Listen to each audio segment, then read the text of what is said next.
ನಮಸ್ತೆ ಎಲ್ಲರಿಗೂ, ಹೇಗಿದ್ದೀರಾ? Welcome to Neerebidire channel. ಇವತ್ತು ನಾನು ಗ್ರೌಂಡ್ ಆರ್ಕಿಡಿನ ಬಗ್ಗೆ ಒಂದಷ್ಟು ಮಾಹಿತಿ ಮತ್ತು ಇದನ್ನು ಹೇಗೆ ನೆಡುವುದು, ಇದರ ಪಾಟಿಂಗ್ ಮಿಕ್ಸ್ ಹೇಗೆ ಅಂತ ಇವತ್ತು ತಿಳಿಸಿಕೊಡುತ್ತೇನೆ. ಇದು ಗ್ರೌಂಡ್ ಆರ್ಕಿಡ್ ಅಂತ ಹೇಳ್ತೇವೆ ನಾವು. ತುಂಬ ಸುಂದರವಾಗಿ ಗೊಂಚಲು ಗೊಂಚಲು ಹೂಗಳಿಂದ ತುಂಬಿದ ಒಂದು ಹೂವಾಗಿದೆ ಇದು. ಇದರ ಎಲೆ ಎಲ್ಲ ಈ ರೀತಿ, ಎಲೆ ಕೂಡ ನೋಡಲು ಬಹಳ ಸುಂದರವಾಗಿ ಕಾಣ್ತದೆ. ಇದು ಬೊಕ್ಕೆಗಳಲ್ಲೆಲ್ಲ ಯೂಸ್ ಮಾಡ್ತಾರೆ ಈ ಹೂವನ್ನು. ಸಾಧಾರಣ ಒಮ್ಮೆ ಹೂವಾದರೆ 2 ರಿಂದ 3 ತಿಂಗಳಿನವರೆಗೂ ಕೂಡ ಇರುತ್ತದೆ. ತುಂಬ ಸುಲಭವಾಗಿ ನೆಟ್ಟು ನಾವು ಬೆಳೆಸುವಂಥ ಗಿಡವಾಗಿದೆ ಇದು. ನಾನು ಈಗ ಕಳೆದ ವರ್ಷ ನೆಟ್ಟದ್ದು. ಈ ವರ್ಷ ಇಷ್ಟು ದೊಡ್ಡದಾಗಿ ಸಣ್ಣ ಪಾಟಲ್ಲಿ ನೆಟ್ಟದ್ದು.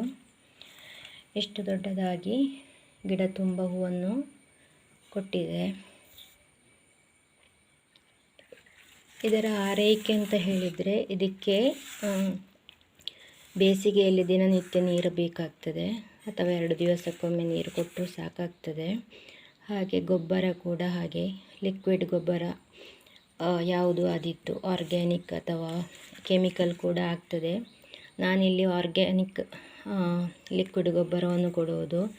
ಅಕ್ಕಿ ತೊಳೆದ ನೀರು ಮತ್ತು ಯಾವುದು ನಮ್ಮ ಕಿಚನ್ನಲ್ಲಿ ಯೂಸ್ ಮಾಡುವಂತಹ ಬೇಳೆ ತೊಳೆದ ನೀರು, ಚಹಾ ಪುಡಿ ಎಲ್ಲ ಮಿಕ್ಸ್ ಮಾಡಿ ಹುಳಿ ಬರಿಸಿದ ನೀರನ್ನು ತಿಂಗಳಿಗೊಮ್ಮೆ ನಾನು ಹಾಕ್ತಾ ಇರುವುದು. ಬೇರೆ ಯಾವ ಗೊಬ್ಬರ ಕೂಡ ನಾನು ಕೊಡುವುದಿಲ್ಲ. ಪಾಟಿಂಗ್ ಮಿಕ್ಸ್ ಮಾಡೋ ಒಮ್ಮೆ ಹಟ್ಟಿ ಗೊಬ್ಬರವನ್ನು ಕೊಟ್ಟದ್ದಷ್ಟೇ. ಇನ್ನೀಗ ಯಾವ ರೀತಿ ನಾವು ಪಾಟಿಂಗ್ ಮಿಕ್ಸ್ ಮಾಡುವುದು ಅಂತ ಹೇಳಿದರೆ, ಇಲ್ಲಿ ನಾನೀಗ ಗೊಬ್ಬರದ ಹುಡಿ, ಮರಳು ಮತ್ತು ಮಣ್ಣು, ಆಮೇಲೆ ಕೋಕೋಪೀಟ್ ಎಲ್ಲ ಮಿಕ್ಸ್ ಮಾಡಿ ಇಟ್ಟ ಮಣ್ಣನ್ನು ಉಪಯೋಗಿಸುತ್ತೇನೆ. ಹೀಗೆ ಉದುರಾಗಿದ್ದರೆ ತುಂಬ ಒಳ್ಳೆಯದು. ಸಣ್ಣ ಪಾಟು ಕೂಡ ತಗೊಂಡದ್ದು, ತುಂಬ ದೊಡ್ಡದು ಬೇಡ ಈಗ. ಆಮೇಲೆ ಇದರ ಒಳಗೆ ತೂತು ಕಾಣ್ತಲ್ಲ, ತೂತಿಗೆ ನಾವೀಗೆ ಹಂಚಿನ ತುಂಡು ಅಥವಾ ಇದು ದೊಡ್ಡ ದೊಡ್ಡ ಕಲ್ಲನ್ನು ಹಾಕಿ ಹೀಗೆ ಮುಚ್ಚಬೇಕು ಒಮ್ಮೆ. ಯಾಕೆ ಅಂತ ಹೇಳಿದರೆ ಅದರ ಪಾಟಿಗೆ ಹಾಕಿದ ನೀರೆಲ್ಲ ಬಸಿದು ಹೋಗಲು. ಇನ್ನೀಗ ಇದಕ್ಕೆ ನಾನು ಅರ್ಧ ಮಣ್ಣು ತುಂಬಿಸಿ ಗಿಡವನ್ನು ಹೇಗೆ ನೆಡುವುದು ಅಂತ ತೋರಿಸ್ತೇನೆ. ಈಗ ನಾನಿಲ್ಲಿ ಅರ್ಧವೂ ಕೂಡ ಹಾಕಲಿಲ್ಲ. ಯಾಕೆಂತೇಳಿದರೆ ಇದು ಗಿಡ ಆದಷ್ಟು ಕೆಳಗೆ ನೆಟ್ಟರೆ ಒಳ್ಳೆಯದು. ಸ್ವಲ್ಪ ದಿವಸ ಆಗುವಾಗ ಗಿಡ ಮೇಲೆ ಬರ್ತದೆ. ಸುರುವಿಗೆ ಮೇಲೆ ನೆಟ್ಟರೆ ಆಮೇಲೆ ಪಾಟಿನಿಂದಲೂ ಮೇಲೆ ಬಂದು ಮೊಗಚಿ ಬೀಳುವ ಸಾಧ್ಯತೆ ಉಂಟು. ಈಗ ಇದು ನಂದು ಹಳೆಯ ಗಿಡವಾಗಿದೆ. ಸಾಧಾರಣ ಒಂದು 6-7 ವರ್ಷದ ಗಿಡ ಇದು. ಇದರಲ್ಲಿ ಈಗ ಹೂವಿಲ್ಲ, ಹೂವೆಲ್ಲ ಮುಗ್ದಿದೆ. ಇದರ ಗಿಡ ನೋಡಿ ಈಗ ಎಷ್ಟು ಮಣ್ಣಿನಿಂದ ಹೀಗೆ ಮೇಲೆ ಬಂದು ಹೀಗೆ ಬರುವಂಥದ್ದು. ಇದು ಗಡ್ಡೆ ಆಗಿರ್ತದೆ. ಈ ಗಡ್ಡೆ ಕೂಡ ನೆಟ್ಟರು ನಮಗೆ ಆಗ್ತದೆ, ಗಿಡ ಬರ್ತದೆ. ಈ ರೀತಿಯ ಗಡ್ಡೆಯನ್ನು ಪಾಟಲ್ಲಿ ನೆಟ್ಟರು ಸ್ವಲ್ಪ ದಿವಸ ಆಗುವ ಚಿಗುರಿ ಬರ್ತದೆ. ನಾನು ಇದರಿಂದ ಒಂದು ಗಿಡವನ್ನು ತೆಗೆದು, ಗಿಡ ಕೂಡ ತುಂಬ ಸುಲಭವಾಗಿ ಹೀಗೆ ಬರ್ತದೆ. ಇನ್ನು ಇದನ್ನೀಗ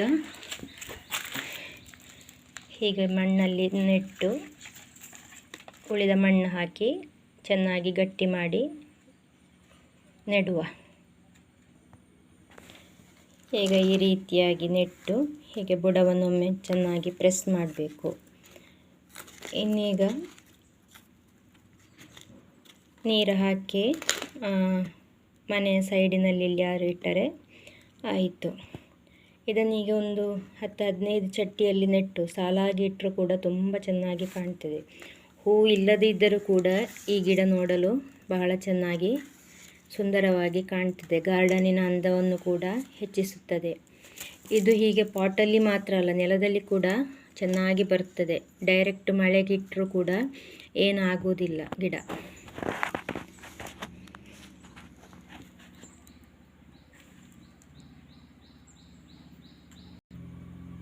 ಮನೆಯ ಎದುರ ಈ ರೀತಿಯಾಗಿ ಹೀಗೆ ಸಾಲಾಗಿ ಇಟ್ಟರೂ ಕೂಡ ಚೆನ್ನಾಗಿ ಕಾಣ್ತದೆ. ಹಾಗೆ ಈ ವಿಡಿಯೋ ಇಷ್ಟವಾದರೆ ಲೈಕ್ ಮಾಡಿ, ಶೇರ್ ಮಾಡಿ, ಕಮೆಂಟ್ ಮಾಡಿ. ಈ ಗ್ರೌಂಡ್ ಆರ್ಕಿಡಿನ ಬಗ್ಗೆ ಇನ್ನೂ ಹೆಚ್ಚಿನ ಮಾಹಿತಿ ಗೊತ್ತಿರುವವರು ಕಮೆಂಟಲ್ಲಿ ತಿಳಿಸಿ. ಇದರಲ್ಲಿ ತುಂಬ ಕಲರ್ ಕೂಡ ಬರ್ತದೆ. ಹಾಗೆ ಈ ವಿಡಿಯೋ ನೋಡಿದ್ದಕ್ಕಾಗಿ ಧನ್ಯವಾದಗಳು. Thank you.